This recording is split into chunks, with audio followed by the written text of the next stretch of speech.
मुजफ्फरनगर के जिला अस्पताल में निरीक्षण को पहुंचे राज्य मंत्री कपिल देव अग्रवाल के समक्ष कई मरीजों ने वसूली की पूरी पोल पट्टी खोलकर रख दी।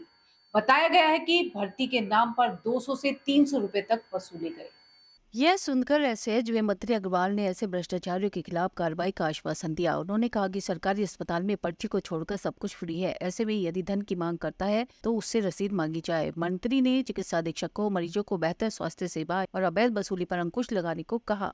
शहर के रामपुरी में फूड पॉइजनिंग से बीमार हुए एक परिवार के 6 सदस्यों को बुधवार देर रात अस्पताल में भर्ती कराया गया था, जहां पर 9 वर्षीय बच्ची की मौत हो गई थी, जबकि 5 लोगों का अस्पताल में उपचार चल रहा है। राज्य मंत्री कपिल देव अग्रवाल गुरुवार सुबह सवेरे पीड़ित परिवार का हाल जानने के लिए जिला अस्पताल पहुंचे थे। उन्होंने बीमार लोगों का हाल जानने के साथ चिकित्सकों को भी गुणवत्तापूर्ण इलाज करने के निर्देश दिए। इसके बाद मंत्री अग्रवाल ने अस्पताल के बच्चा, महिला, जनरल और मेडिकल वार्ड में भर्ती मरीजों से मिलकर उनका हाल जाना। इस दौरान 3 मरीजों ने भर्ती के नाम पर वसूली होने की शिकायत की। पीड़ित महिला का कहना था कि भर्ती के लिए उसके पास कुछ नहीं था, उधार में 300 रुपए लेकर दिए गए। इन मरीजों का कहना था कि उनसे 200 से लेकर 300 रुपए तक ले लिए गए। मंत्री कपिल देव अग्रवाल ने इस पर नाराजगी जताते हुए सीएमएस को कार्रवाई के निर्देश दिए। उन्होंने सीएमएस से मरीज के साथ एक बेड पर 5-5 लोगों के बैठे होने पर नाराजगी जताई। राज्य मंत्री कपिल देव अग्रवाल ने मरीजों से साफ कहा कि अस्पताल में पर्ची के निर्धारित शुल्क के अलावा किसी तरह का पैसा देने की जरूरत नहीं है। बच्चों ने शाम का टाइम जो खाना बना था, दाल चावल थे, उसमें जो कुछ पता नहीं क्या था, उसे खाने के बाद में इनकी तबीयत खराब हुई है। बच्चों की मम्मी ये कह रही कि मैंने बाहर से आलू भी मंगाए थे, आलू बने हुए किसी के थे, तो उसमें क्या था ये कुछ नहीं पता लग रहा है। तो सही जांच का विषय से नहीं पता लगेगा क्या था क्या नहीं। परिवार में कितने लोग थे? परिवार में इनके 4 बच्चे थे और क्या कह रहे हैं, ये मम्मी पापा थे, यानी कि छह लोग थे। चावल खाए हो, किसी ने खाए? ये सब ने खाए हैं, सबकी हालत खराब हुई है और एक बच्चे की मौत हो चुकी। निकिता नाम है, वो 8 वर्ष का बच्चा है, 8-9 वर्ष का। ये तो जांच का विषय है, लेकिन खाने में जरूर कोई जहरीला पदार्थ था जिसे क्या कह रहे बच्चों की मौत हो रही है और उल्टी दस्त सबको लग रहे हैं। आए थे वार्ड में, आए थे, उन्होंने देखा वार्ड में कि कुछ पेशेंट के अटेंड ने शिकायत की है कि मतलब किसी को उन्होंने 300 रुपये दिए हैं। तो उसके लिए हम जो भी पेशेंट को जो भी लिया है उसको हम देखेंगे और उसके खिलाफ कार्रवाई करेंगे। अगर इससे कोई मिलता आदमी है तो खिलाफ पूरी कार्रवाई की जाएगी। मैंने शिकायत आ रही है, मैंने सब जगह लिखवा भी दिया है कि कोई किसी को पैसा ना दे, अगर देता है तो हमारा नंबर है, उस पर करे।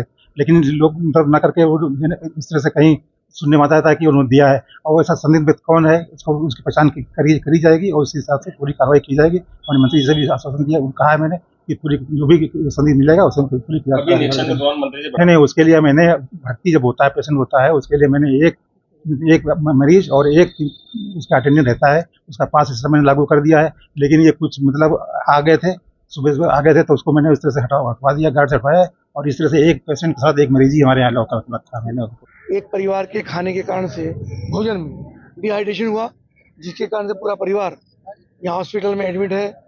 एक लड़की लगभग 9 साल की, उसकी देर रात मृत्यु हुई और उनकी माँ, उनके पिता, उनके 2 छोटे भाई बहन एडमिट है। उनको देखने के यहाँ पे आया हूँ।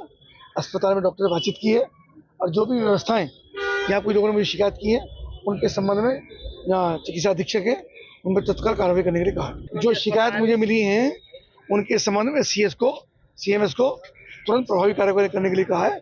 कि कोई भी, मैं आपके माध्यम से ये भी अपील करना चाहता हूँ जन सामान्य से कि अस्पताल के अंदर किसी भी चिकित्सा का कोई पैसा नहीं लिया जाता, और अगर पैसा कोई मांगता है तो उसकी रसीद मांगे, रसीद देने के बाद ही पैसा। कोई और दिक्कत आती है तो उसकी हमको शिकायत करें, हमारे पदाधिकारी को शिकायत करें। एडमिट करने को मना कर देते हैं अगर पैसे अगर नहीं देते। ऐसा नहीं, कभी बेड नहीं होते, मतलब पेशेंट ज़्यादा होते हैं, बेड नहीं होते, तो ये असुविधा होती है। फिर भी अस्पताल में किसी प्रकार की असुविधा होती है, उसकी जिम्मेदारी हमारी सरकार की है।